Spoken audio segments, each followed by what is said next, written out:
बोलिए बोलिए। बोलते रहिए बोलते रहिए। वो रिकॉर्डिंग इन प्रोग्रेस आवाज आ रहा था। अरे तो हम किए हैं भाई, करो, बोलो। यस। वापस से सर, वापस से एक बार, वापस से। What sir is. Principle of participation, principle of grassroots level knowledge, principle of indigenous technology knowledge, principle of empowerment of village people। और सर ये सब सर कुछ प्रिंसिपल्स हैं। एक ठीक है। क्वेश्चन। मेथड्स ऑफ कम्युनिकेशंस क्या क्या हैं? सर मेनली तीन तरीके के मेथड ऑफ कम्युनिकेशन होते हैं। पहला होते हैं कि कॉन्टैक्ट स्टेट में जो इंडिविजुअल कम्युनिकेशन होते हैं, जिसमें हम फोन कॉल से बात कर सकते हैं और डायरेक्ट कांटेक्ट में जा करके हम इंफॉर्मेशन ले सकते हैं। सेकेंड है सर ग्रुप कम्युनिकेशन होता है, जिसमें हम मेथड डेमोन्स्ट्रेशन दे सकते हैं, फिर रिजल्ट डेमोन्स्ट्रेशन करा सकते हैं। और से फिर मास कम्युनिकेशन होता है, जिसमें हम बहुत बड़े कवरेज लेते हैं, बहुत सारे मास लेवल पर इंफॉर्मेशन को पहुंचाते हैं, जिसमें कि रेडियो, टेलीविजन और ये सब आते हैं। मेथड डेमोन्स्ट्रेशन क्या होता है और रिजल्ट डेमोन्स्ट्रेशन क्या होता है? दोनों में डिफरेंसेस बताइए। सर मेथड डेमोन्स्ट्रेशन एक ग्रुप कम्युनिकेशन मेथड का पार्ट है, जिसमें कि हम लोगों को किसी भी जैसे अगर हम सीड ट्रीटमेंट की विधि को बता रहे हैं तो बताते हैं और उनसे साथ में कराते हैं। तो सर ये मेथड डेमोन्स्ट्रेशन है।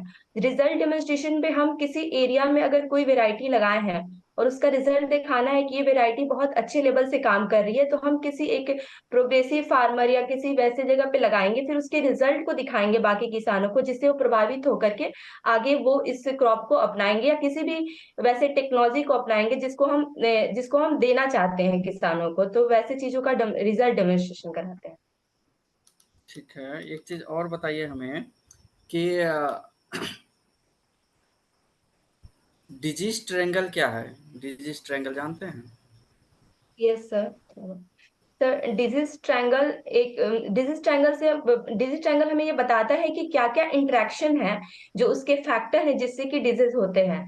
जैसे कि होस्ट हो गया, फिर जो वेक्टर हो गया, और जो इन्वायरमेंट हो गया। तो सर ये तीनों का सर इंटरेक्शन है जो डिजीज ट्रायंगल में बताते हैं। अच्छा, एक चीज़, जब आईआरआई में आप पढ़ रहे हैं, तो मुझे एक चीज़ यस सर। बताइए, पूसा में पहले सबसे पहले आईआरआई का हुआ था, तो वो कब हुआ था और क्यों शिफ्ट हुआ वहाँ पे दिल्ली में? क्या था इसके पीछे, हिस्ट्री क्या है? सर सबसे पहले जो ये इंडियन एग्रीकल्चर रिसर्च इंस्टीट्यूट है, ये बिहार में था। फिर एक अर्थक्वेक आई जिस 1936 में। उस टाइम पे बहुत ज्यादा बड़ा अर्थक्वेक आ गया था, जिसके कारण के पूरे इंफ्रास्ट्रक्चर को यहाँ एस्टेब्लिश किया गया पूसा में। और तभी से सर यहाँ 1936 और 38 से सर यहाँ पे एस्टेब्लिश हो गया पूसा। ठीक है सर, हमारे स्तर से कुछ। एक क्वेश्चन बताओ रिया, इसका आंसर दो कि एग्रीकल्चर का गोल क्या है। What is the goal of agriculture. Sir agriculture का एक बहुत ही ब्रॉड गोल है, जिसमें कि हमें एग्रीकल्चर में मिट्टी को सॉइल मैनेजमेंट करना होता है और वाटर मैनेजमेंट करना होता है, और उसके थ्रू हम ऐसे फसल को उगाएं जिससे कि हम अपने जो नेशंस के लोग हैं उसको प्रोवाइड कर पाए, और किसानों को, मेनली किसानों की हम अच्छी तरीके से एग्रीकल्चर करके उसके इनकम को बढ़ा पाए। तो सर यही अच्छे एग्रीकल्चर करने का गोल है। प्रॉपर नहीं हुआ, मतलब इसमें सॉरी सर, प्रॉपर। कंपोनेंट जो शामिल करना चाहिए तो वो फूड सिक्योरिटी है। ठीक है, पोवर्टी अल्टरेशन हो सकता है। ठीक है, यस एम्प्लॉयमेंट सर। हाथ नहीं चल, हाथ नहीं चल सकता है, अपॉर्चुनिटी, हाथ हाथ को कंट्रोल रखिए Riya ji. Growth rate, economic growth rate को बढ़ाना, यही तो गोल है ना एग्रीकल्चर का। क्योंकि एग्रीकल्चर इंडिया में प्राइमरी सेक्टर में, यस सर। तो इस प्रकार आपको बताना है। ओके। यस सर, मैं ध्यान रखूंगी सर। अब भारत में कृषि के विकास में, ठीक है, आपका जो संस्थान है उसका क्या अभी तक का क्या उसका उपलब्धियां रही, अगर कुछ महत्वपूर्ण उपलब्धियों की चर्चा अगर आप हमारे साथ कर सकती हो तो आप बताओ। Yes sir.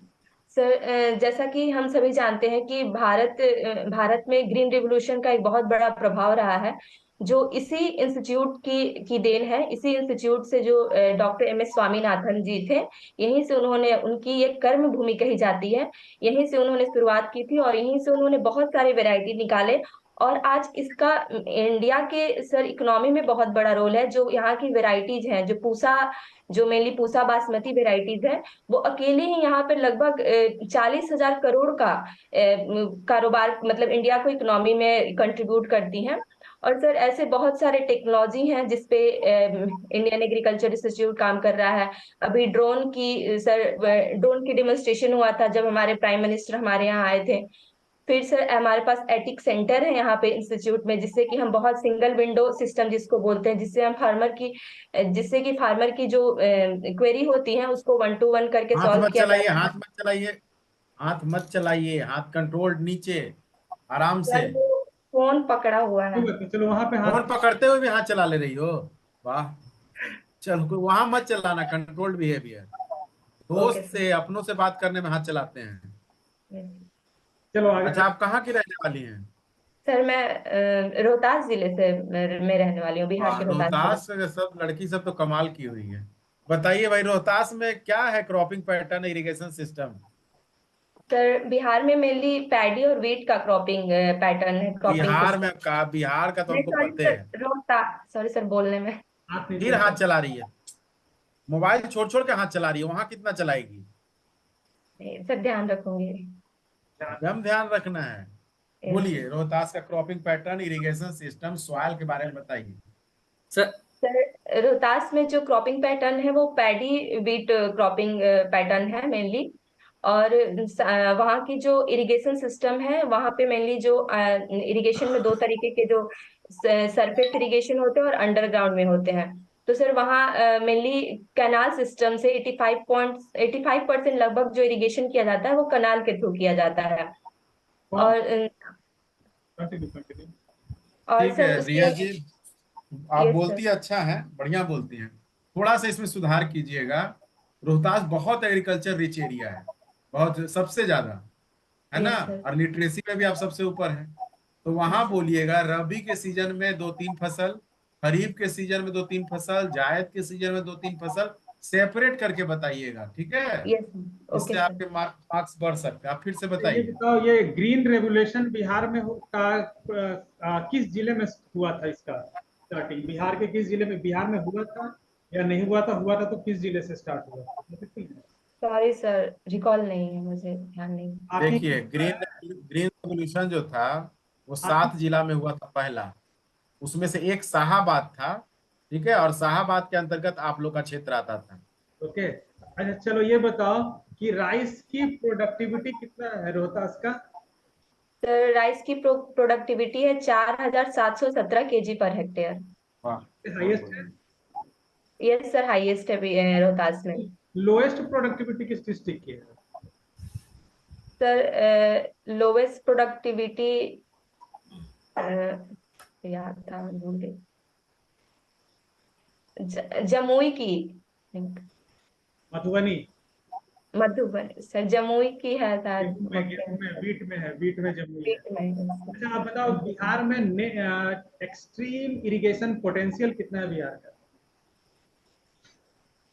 सर बिहार में एक्सट्रीम पोटेंशियल इरिगेशन है लगभग 53 53 लाख 53 लाख हेक्टेयर में।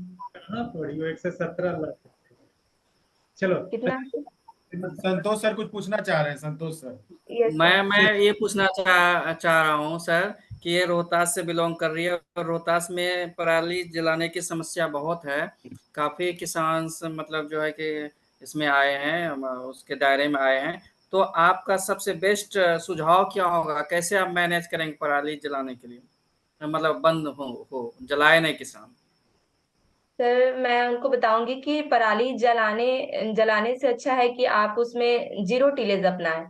सर जीरो टिलेज एक विधि है जहाँ पे कि हम पराली को जलाते नहीं है, पराली को काट करके उसी में छोड़ देते हैं। और सर मैं उन्हें बताऊंगी कि आपको जो लग रहा है कि पराली जलाने से जो आपको फायदे आप समझते हैं कि मतलब लेबर कम लगेंगे, कॉस्ट कम लगेंगे, उससे ज्यादा फायदा ये है कि अगर हम पराली को नहीं जलाएं और उसको अगर हम वहीं मतलब फील्ड में छोड़ देते हैं तो उसके कितने ज्यादा फायदे हैं। क्योंकि वहाँ जो फ्रेंडली माइक्रो ऑर्गेनिज्म है वो रहेंगे अवेलेबल, वो आपको ऑर्गेनिक मैन्यूर का भी काम करेगी। तो सर अगर हम पूरा कॉस्ट जोड़े तो कंपेरेटिवली ये ज्यादा बेटर है कि हम पराली को ना जलाएं, उसको छोड़ दें। ओके, ये तो हम लोग कर ही रहे हैं, सदियों से कर रहे हैं, यही बता रहे हैं कि पराली जलाना नुकसानदायक है, कर ही रहे हैं सब। और ये भी है लेकिन कि बहुत नहीं सारे नहीं, फार्मर्स पूसा नहीं कन्विंस हो रहा है। सर फार्मर मैं उनको बताऊं सर मैं उनको बताऊंगी कि जैसे और भी कुछ चीजें अपना सकते हैं, जैसे पूसा डिकम्पोजर है जो यही पूसा से विकसित की गई है, उसका अगर उसको भी हम डालें तो। पूसा डिकम्पोजर है, उसका एक टैबलेट का कॉस्ट क्या पड़ता है? सॉरी सर, पता नहीं किया है। 45 रुपीज। ओके, चलिए, यस ये सर। चर्चा का विषय है। किसान बहुत कम अवेयर हैं, इनसे अवेयर की कमी है। अवेयर जिस दिन यस हो सर, जाएंगे। अवेयरनेस फैलाना पड़ेगा कि मतलब जिस चीज देखिए को आप वो ये पूसा और जितना भी टेक्निकल बताई वो तो बताइएगा ही पराली में, साथ में आप बोलिएगा मैं किसानों को व्यक्तिगत तौर पर ये बताऊंगी कि आप जो कर रहे हैं, जो आप पराली जला रहे हैं, इससे आप अपना तो फॉर द टाइम बिंग आप अपने लिए बेहतर कर ले रहे हैं, लेकिन आप अपने ही बच्चा का, पोता पोती का, बेटा बेटी का, नाती पोता का भविष्य आप खराब कर रहे हैं। इसको समझिए, आप अपने परिवार को लेकर समझिए। इस तरह का कुछ पॉइंट दीजिएगा आप वहां पर, जिससे लगे कि आप पर्सनल लेवल पे बोल रही हैं। ओके बाकी सर। ये कर रहे हैं वो कर रहे हो तो पता ही है सबको। अच्छा, ठीक है ना, जो ये से फसल कन्विंस अवशेष करेंगे। प्रबंधन है, ठीक है, क्रॉप रेसिड्यू मैनेजमेंट है, यस उसके सर। क्या क्या बेनिफिट्स हैं आप बताओ, 4 बेनिफिट्स बताना point two point. Crop residue management. 4 benefits बताओ आप।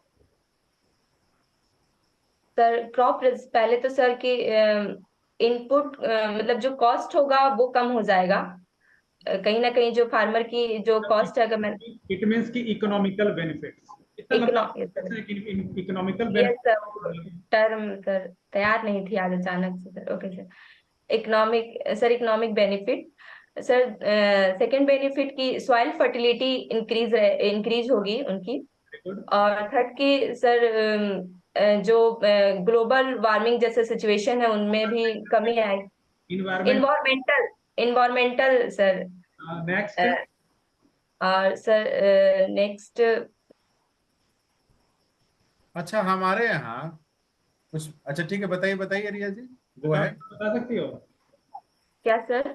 हो गया।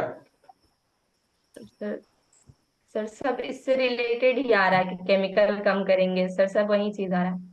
चलो यही है, ठीक है। तो आप ये यस बताइए बता सकते हो। टोटल नक्षत्र कितने होते हैं, क्योंकि नक्षत्र हमारे यहाँ कृषि को लेकर, ट्रेडिशनल कृषि लेकर आज तक बहुत रहता है। टोटल नक्षत्र कितना है? नक्षत्र सर, सॉरी सर, सॉरी अरे सर। आपको किताब मिलेगा जब जाइए ऑफिसर बन जाइएगा, उसमें पहला ही पेज में रहेगा। क्या संतोष सर, है ना? हम्म। नक्षत्र। हाँ, आपको आपके ऑफिस के किताब में मिलेगा, उसमें पहला दूसरा पेज में रहेगा। हाँ, टोटल 27 नक्षत्र है ना? उसको पढ़ ठीक है लीजिएगा। सर, इनका इनका इनका ठीक है, इंटरव्यू बढ़िया है इनका, फर्स्ट क्लास है। तैयारी ये में। देखिए, फर्स्ट ये क्लास। आपका ऑफिशियल बुक है नौकरी का, डिप्टी पीडी लोग का। उसका पहला हम्म। दूसरा पेज में रहता है संतोष सर। जी जी सर, जी सर। अच्छा, बिहार के तो जब एग्रीकल्चर के लिए थ्रेट्स क्या है बताओ? क्या सर? बिहार के एग्रीकल्चर सेक्टर के लिए थ्रेट्स क्या है? सर कट कट होके आवाज आ रहा है। बिहार के एग्रीकल्चर में थ्रेट्स क्या है? थ्रेट, बिहार के एग्रीकल्चर की थ्रेट्स क्या है? Yes sir, yes sir, yes sir. Sir threats तो क्लाइमेट चेंज है, हम्म, फ्लड सिचुएशन जो है वो थ्रेट है, इरेगुलर मानसून है जो वो थ्रेट है। फिर सर जो अभी जो सर फ्रैगमेंटेड लैंड है हमारे फार्मर्स के पास, 91% जो फार्मर है मार्जिनल फार्मर है बिहार में, वो भी कहीं ना कहीं सर थ्रेट है। और सर यही सारे थ्रेट्स हैं। एक लास्ट चलिए ठीक है, क्वेश्चन, लास्ट ठीक क्वेश्चन। पूछिए। अच्छा ये बताओ, एक केस दे रहे हैं आपको कि पोटैटो के फार्मर के लिए रिस्क क्या है और अनसर्टेनिटी क्या है, बताओ। सर पोटैटो के फार्मर के लिए है कि अगर जैसे कि आलू की जो खेती है होती है वो बहुत ज्यादा किसान लगाते हैं, मेरे क्षेत्र में भी लगाते हैं आलू बहुत ज्यादा। तो सर जब बहुत ज्यादा आलू हो जाता है, प्रोडक्शन हो जाता है बहुत ज्यादा आलू, तो सर अगर स्टोरेज की समस्या होती है, सर स्टोरेज पे अगर स्टोरेज की सही से स्टोरेज नहीं उपलब्ध होने के कारण तो सर बहुत सारे आलू जो होते हैं वो खराब हो जाते हैं, फिर इसके कारण जो किसान को होता है डिस्ट्रेस सेल करना पड़ता है, मतलब कि तुरंत उनको बेचना पड़ता है। तो सर उनको कहीं ना कहीं जो रिम्यूनेटिव प्राइस मिलनी चाहिए उनके प्रोडक्ट की वो नहीं मिल पाती है। तो सर मैं देखती हूँ कि ये एक रिस्क है मतलब फार्मर्स के लिए कि आलू उगा रहे हैं। और इसमें रिस्क क्या हुआ? इसमें रिस्क हुआ फसल की बर्बादी ड्यू टू डिफरेंट फैक्टर, और यस सर। अनसर्टेनिटी क्या हुआ? उसका सही प्राइस मिलना या नहीं मिलना। समझे? Yes sir. तो ये दो चीज है। ओके, चलिए अब यस आप जा सर। सकती हो। सर सर मुझे पूछना था कुछ। क्यों बोलो पहले, क्या बोला? पूछिए आप पूछिए। जा सकती हो। सर पहले मुझसे ये थैंक यू बोलो भाई, रुको भाई। थैंक अब यू आप सर। जा सकती हैं। आप जा सकती आप है, पूछो। बोलेंगे तो हम बताए हैं थोड़ा। आपका इंटरव्यू कब है? सर 25 जुलाई को। तो है बहुत टाइम। की हो एक दो। सर वो थोड़ा नेटवर्क का इशू। सर मैं पूछना चाहती थी कि सर आवाज आ रही है? बिल्कुल हाँ बिल्कुल, हाँ। चलो चलो। सर मैं पूछना चाहती थी कि वो मुझसे ये क्वेश्चन तो नहीं कर सकते हैं कि आप एमएससी कर रही हैं मतलब आईआरआई से, तो आप उसको क्या छोड़ देंगी बीच में, फिर जो भी आपका जॉब है उसको करेंगी, तो आप ऐसा क्यों करना चाहती हैं? कुछ नहीं है सर।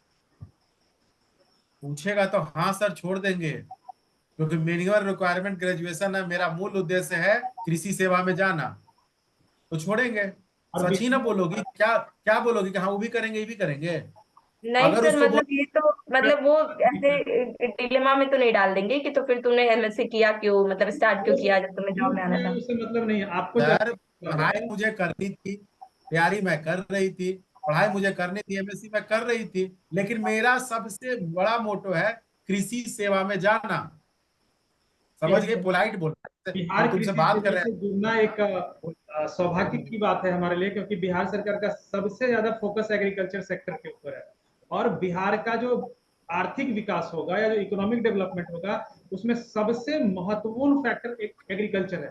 तो मैं अपना रोल और जो मुझे उस संस्थान से जो मैं सीखी हूँ और जो आगे मैंने पीछे सीखा, उसका बहुत बेहतर ढंग से मैं उसका यूटिलाइज। इसको छोटा में ही बोलिएगा, इसको छोटा में ही बोलिएगा Riya ji. Yes sir. Agriculture करने के पीछे मेरा मुख्य उद्देश्य था कि कृषि सेवा में जाना, और सर मुझे यहाँ पे अपॉर्चुनिटी मिली और मैं यहाँ तक पहुंची हूँ सर। प्राथमिक मेरा यही है, सेवा में जाना। ठीक है। और सर मेरा जो बीएससी एग्रीकल्चर है वो जवाहरलाल नेहरू कृषि विश्वविद्यालय एमपी से है, मतलब जबलपुर से। तो सर वहां से रिलेटेड क्वेश्चन पूछेंगे मुझसे। उससे क्या तो पूछेंगे? उससे पूछेंगे तो जवाब दीजिएगा, तो क्या दिक्कत है? कुछ नहीं कंट्रीब्यूशन सर है? मतलब कुछ कंट्रीब्यूशन है, जैसे कोई क्रॉप रिलीज वगैरह किया हो या ऐसे कुछ? नहीं नहीं सर, एमपी से ग्रेजुएशन करी है तो एमपी का क्रॉप सोयाबीन है ना, हाँ ग्राउंड नट बस, है। और ठीक है ये दो दो चार तीन याद। क्रॉप मेजर क्रॉप्स है वहाँ के। थाईलैंड मेजर एग्रीकल्चर क्रॉप होता है, है। उसके बारे में जरूर पढ़िएगा। सोयाबीन, यस ग्राउंड नट, और यस सर। थोड़ा बहुत जो है कॉटन भी है, कॉटन बेल्ट भी है। तो ये तीनों सॉरी। क्रॉप के बारे में पढ़ लीजिएगा। आपका मेजर मुझे जहां तक अनुभव लग रहा है, अनुमान लगा रहा हूँ कि आई पे काफी चलने वाला है आपका, है ना। तो वहाँ थोड़ा पे सा जो रिलीज वेराइटीज है यस सर। आई का, वो सब ध्यान में रखिएगा। सेकेंड ईयर ठीक यस है? है। सर। सेकेंड ईयर है आपका? कौन सा ईयर है? नो सर अभी फर्स्ट ईयर, इसी मतलब मतलब खत्म हो जाएगा फर्स्ट ईयर अभी। ज्यादा नहीं करेगा। तो यस सर। बट तो ये अपना सब थोड़ा आईआरआई का पूरा ये देखना जरूर, उसका अचीवमेंट, उसका क्या भारतीय भारतीय कृषि अर्थव्यवस्था में है, उसका क्या इम्पोर्टेंट रोल है, उस रोल को जरूर जस्टिफाई कीजिएगा, उस रोल को। डॉक्टर डॉक्टर चलिए देखिए, पूछ सकते हैं डॉक्टर मंगला राय सर के बारे में पूछ सकते हैं, है ना, क्योंकि हमारा बिहार का जो है एग्रीकल्चर एडवाइजर हैं सीएम के। कृषि रोड मैप तो में क्या है ना, हाँ, हाँ, कृषि रोड मैप में बहुत बड़ा योगदान है उनका, बहुत बड़ा तो थोड़ा सा योगदान उनके हाँ। बारे में। किया हुआ है। Yes sir. चलिए ठीक है, जाइए Riya ji. Thank you sir. Thank you okay. Sir. Okay. और कोई है?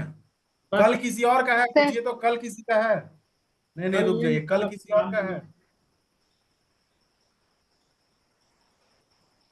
नहीं कल किसी का नहीं हेलो। है। कौन? चलो सामने आ जाओ, अगर एक क्लास ले लेते हैं। कौन? Hello sir. हाँ हेलो। Hello sir. कौन? अरे दो दो तीन तीन आदमी आ जा रहा है भाई।